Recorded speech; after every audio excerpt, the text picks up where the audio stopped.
نبی کریم علیہ السلام نے فرمایا، بخاری مسلم ہے، فرمایا 7 ہلاک کرنے والی چیزوں سے بچنا، اللہ کے ساتھ شریک نہ کرنا، ہلاک ہو جاؤ گے۔ دوسرا نبی پاک صلی اللہ علیہ وسلم نے فرمایا جادو نہ کرنا، ہلاک ہو جاؤ گے۔ ہلاک او یار جسے حضور فرما رہے ہیں ہلاک ہو جائے گا، وہ بچے گا۔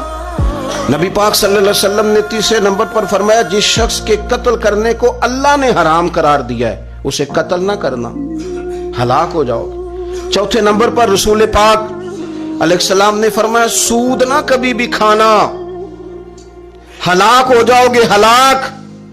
بڑی بڑی دلیلیں دی بینک والوں نے، بڑا سمجھایا تو حاجی صاحب مان گئے، محترم مان گئے، کہنے لگے نہیں جی نہیں، وہ کاروبار میں لگاتے ہیں۔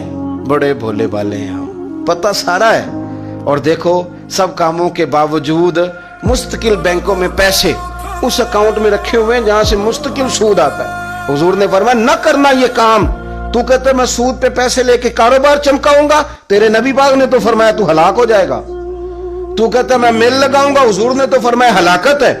تو کہتا ہے میں بڑا کچھ کر جاؤں گا تو ہلاکت ہے۔ اچھی طرح سمجھ لیں، اصل مال بھی ضائع ہو جاتا ہے اس بندے کا جو سود کا مال ملا لیتا ہے، اصل برکت بھی اڑ جاتی۔